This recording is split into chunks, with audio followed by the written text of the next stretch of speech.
Olá pessoal, professor Sérgio Augusto, hoje para mais uma aula de História e hoje um tema dentro do governo Vargas, que é o governo provisório. Então, inicialmente, vamos recordar aqui as fases da Era Vargas, tá certo? Então, a Era Vargas, ela tem início aqui no governo provisório, né, com o golpe de 30 ou a Revolução de 30, e ele termina aqui com a eleição indireta de 1934. Então é sobre essa parte, né, que a gente vai falar nessa aula de hoje. A Era Vargas inteira ela começa em 1930 e termina aqui em 1945, quando acontece o período de redemocratização. Por que redemocratização?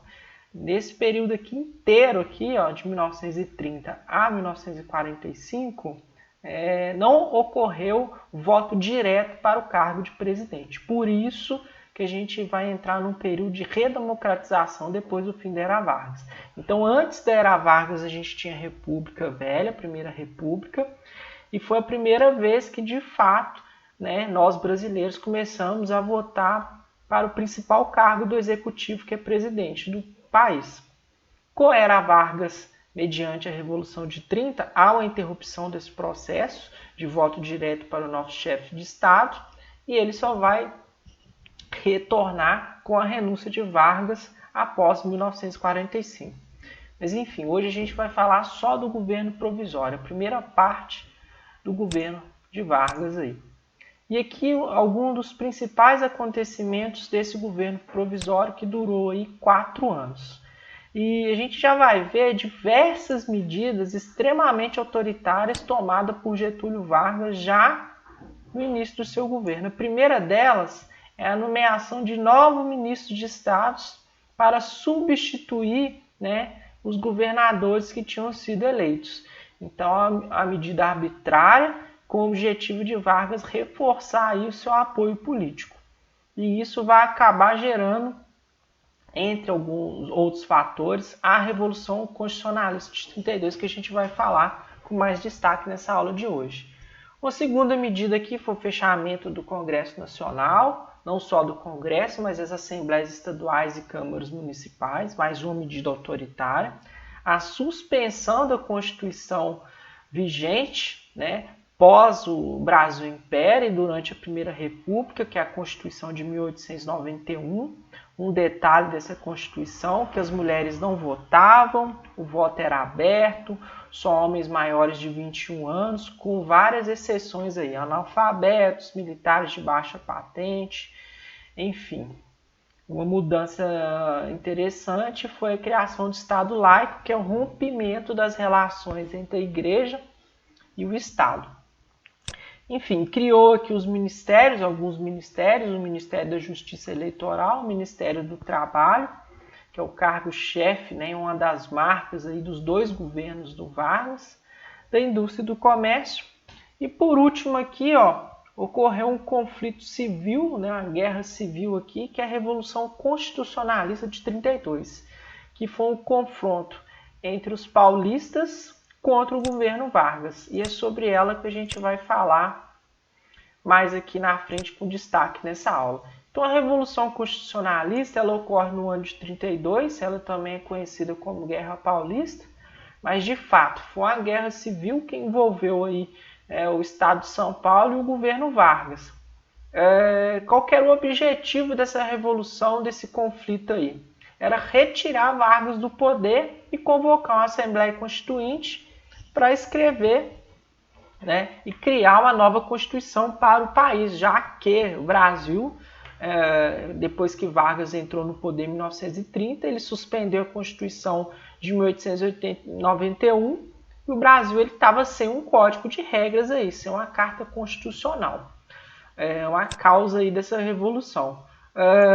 O que favoreceu, né, e o que motivou os paulistas a se rebelarem contra o governo Vargas? A gente aprendeu lá na Primeira República que o golpe, né, ocorreu um golpe de Estado onde Vargas ele ocupou o poder do nosso país. Esse golpe de Estado ele ocorreu em etapas ali e ele foi motivado pelo rompimento da aliança entre mineiros e paulistas, conhecidos como a política do café com leite, onde os paulistas, ao invés de apoiar um candidato mineiro na presidência, eles acabam apoiando um outro candidato paulista. Então, o Washington Luiz, que era o presidente paulista em vigor, ele apoia a candidatura do Júlio Prestes, que é um outro candidato. Minas Gerais se revolta, organiza-se com outros dois estados, a Paraíba e o Rio Grande do Sul. Essa aliança entre os três estados é chamada de Aliança Liberal.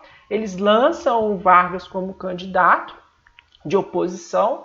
Acaba que as eleições são vencidas pelo Júlio Prestes. Nesse contexto aí ocorre o assassinato do vice do Vargas, né, o atual governador da Paraíba, o João Pessoa, e isso serve de estopim para ter início aí a Revolução de 30, que culminou num golpe de Estado, onde o Vargas assumiu o poder do país com o apoio dos militares. Então, o fator motivacional maior dessa Revolução Constitucionalista de 32 é que os paulistas estavam muito contrariados de terem vencido as eleições, né, e não ter um candidato no governo, o seu candidato sendo presidente do nosso país. Então essas são as causas aí. Então é o golpe de Estado e deposição, com a deposição do Washington Luiz e a não tomada de posse do Júlio Prestes. Aqui umas imagens dessa Revolução de 32, né, de fato, um armamento ali pesado.